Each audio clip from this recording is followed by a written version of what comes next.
एक बूढ़ा बाप,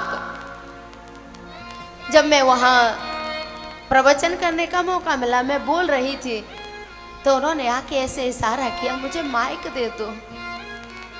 मैंने जैसे ही माइक हाथ में दिया तो रवि कालरा जी हंसने लगे, बोले क्या है? मैंने कहा वो मांग रहे हैं साहब।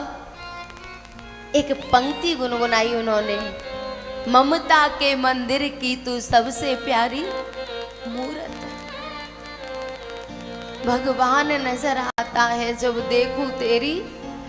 मैं एक प्रार्थना कर दूं, हम लोग बूढ़े बड़ों को दवाई लाके दे देते हैं, खर्चा दे देते हैं, नौकर रख देते हैं उनकी सेवा में, लेकिन हकीकत यह है कि जब शरीर वृद्ध होता है ना, तब दवाई की जरूरत नहीं है, तब नौकर की सेवा की जरूरत नहीं है, पैसे की जरूरत नहीं है। अगर तुम कहो तो बताऊं कि बूढ़े लोगों को काहे की जरूरत होती है?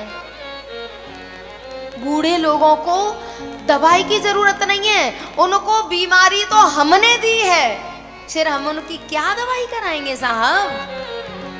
उनको केवल प्रेम की जरूरत होती है। अगर तुम उनको प्रेम देंगे ना तो वो बीमार होंगे ही नहीं।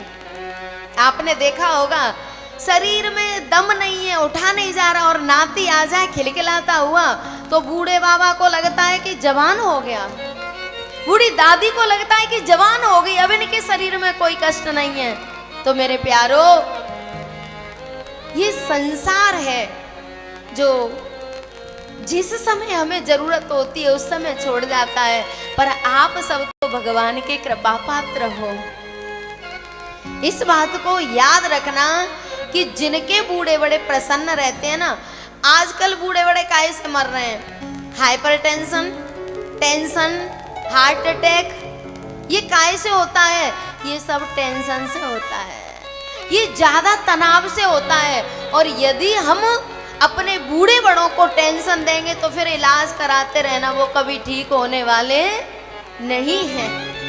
उनको तो प्यार के दो शब्द, जब सुबह शाम समय मिले तो बात कर लिया करो। बाबा, आपको किसी चीज की जरूरत तो नहीं है, कभी भी वो ये नहीं कहेंगे कि हमें जरूरत है। क्यों? क्योंकि उनको केवल प्रेम की जरूरत है।